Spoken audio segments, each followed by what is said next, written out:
Providence Road. 1/2 mile stretch of this street is home to 3 religious places of worship. So why go to Christ Lutheran Church instead of the other church that is much easier to pull out of on a busy Sunday afternoon? The reason shouldn't be just that CLC has the bigger sanctuary. Less than 5 years ago, the current sanctuary in Lower and Upper Commons didn't exist. The congregation was worshiping in the crowded gymnasium. But the music is awesome. Worship music would be a viable answer for why come to CLC. And the worship itself? Sure, that's a great reason to love your spiritual home. But in the sanctuary, up in the balcony, there is another important part of the church, one you may not have ever given much thought. This critical component is the tech booth and its staff. This is the main attraction. For the sanctuary's 2,000 head capacity, upwards of only 10 or 12 different people enter the booth every Sunday. And this small handful of people is responsible for all of the magic that goes on in worship. They control the lights and sound, create and time the slides that appear on the monitors, and record the services in both video and audio formats. The soundboard is the most complicated piece of technology they work with. There are, give or take, 15,000 or more interconnected buttons and knobs, and all of them have to be set correctly, because when one goes wrong, it spreads like a spider web throughout the rest of the system. For the most part, once microphones linked to the board have been adjusted to the speaker or musician they're being attributed to, all someone working the board has to do is adjust their volume when they're a point of interest, and mute them when they are not. A simple overview. The flashing buttons represent the choir, which is muted during the sermon.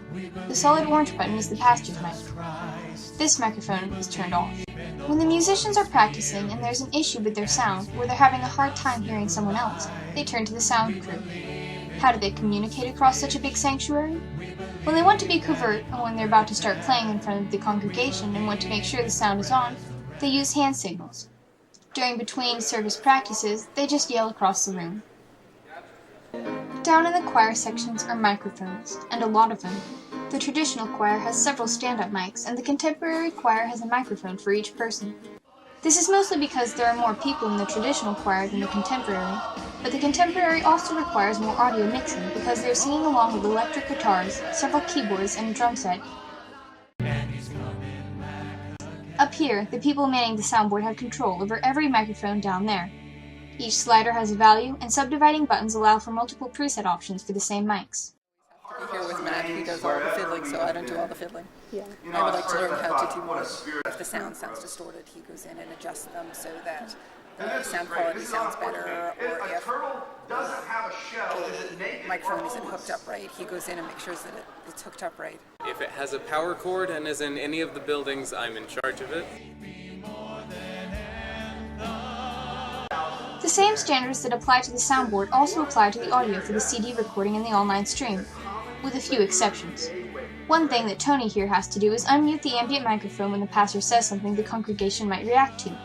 Whether it's laughing at a joke or participating in a call and response, online viewers won't feel truly connected to worship unless they can hear everyone else. And the rest of the online worship is all about the video, which will be covered in a moment. First, the slideshow. Ron Cox creates it, and he shares the file with Jonathan, the tech team's head videographer, who runs the online stream.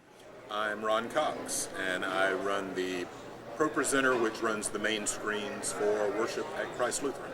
In creating the screens for each Sunday's services, I have to look at the text of the music, particularly, the genre of the music, if it's a fast beat, if it's a slow beat, if it's a ballad, and get something in the background that sort of reflects but doesn't overshadow the words and the music. Lyrics for songs was how it started out. The pastors usually include, they like illustrations for their sermons, whether it's scriptural verses or whether it's images, pictures, cartoons. We've begun to do the prayers now.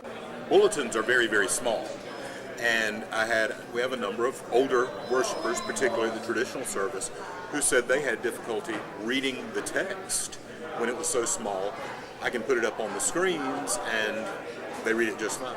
If something is wrong or an error, or we have a computer failure or something during contemporary, there is no fallback, and it detracts from the worship. When there's a mistake on those screens, people become aware of the technology and they're no longer focusing on the worship, and I don't want that to happen. I want, again, the screens to be a tool to help them worship, but never to take away from that experience. The owner of these hands is Jonathan.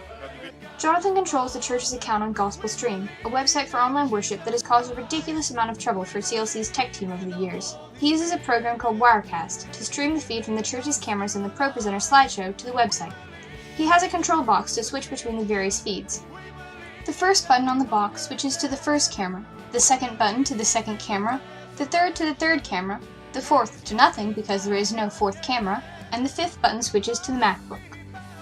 The preview panel shows the director what the feed he's about to switch to looks like, and can be switched by pressing any of the feed buttons. Only when the director moves the slider or presses the auto button or cut button does the preview feed finally take the place of the live program feed. The auto button is usually set to crossfade the two, but can also be set to white, which looks considerably less church-like. The auto button mixes the preview and program feeds at a fixed rate, so the slider is best saved for slow dissolves during somber moments or soft music. It'd be boring if the cameras were just on still, stationary shots all the time. Underneath Jonathan is a small group of volunteers that typically man 2 of the 3 cameras on a sporadic basis. Some Sundays, every one of them is there, and the extras will enjoy their Sunday work free. Some days, no one but Jonathan is there, and stationary shots abound. The camera here, and this, you move the stick, and it moves. Look at that. But right now it's tight, so we have to twist this knob here in order to be able to tilt. And then, whoa, look, it tilts. Put the knob back. It doesn't want to tilt anymore. Yep, that's a camera. Jonathan's feed doesn't go out to just the online people. It also streams live throughout the church to multiple monitors in the upper and lower commons. The audio also does this, but is best heard in the cry room and the restrooms. When the lyrics are in the proper space for it, Jonathan can key a song's lyrics on over the video stream. That way, viewers can see the choir and sing along with it at the same time.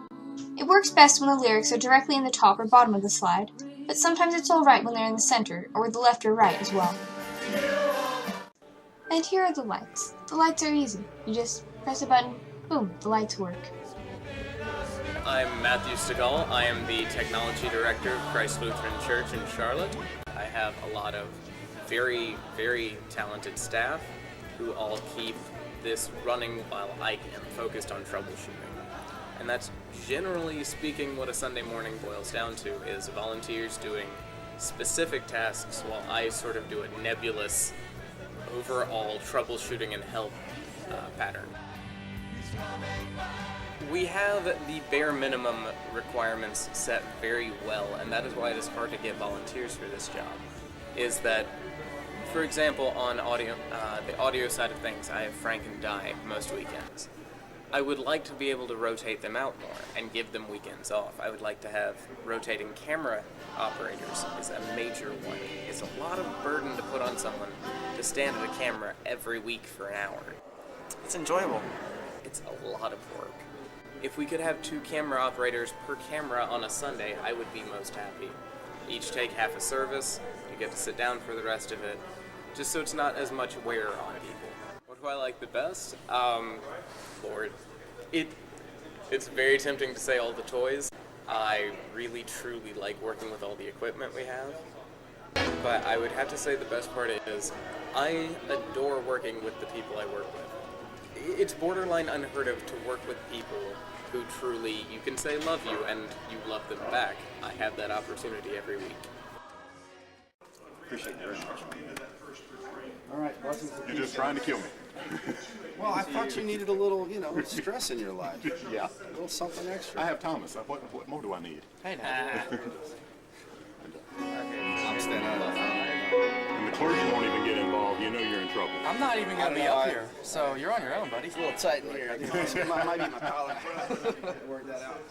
We can always use more volunteers. The best part about volunteers here is the more volunteers we have, the easier it is on all of our volunteers.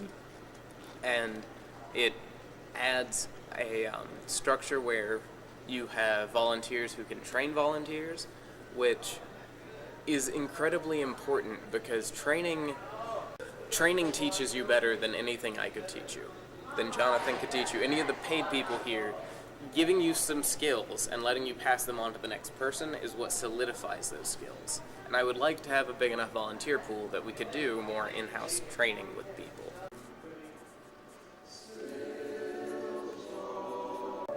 What will you do? I'll get on camera number 2. Good. And then, if you just want to run down during communion, so I can go up there and ring. I don't know if I can run down there, but you Or have send fun. Matt down Just there. leave me on a solid stationary shot. I'm just kidding. Okay, have fun. Alright, cool. As technology improves, and as the congregation shifts and changes, the backbone of modern worship constantly evolves alongside it.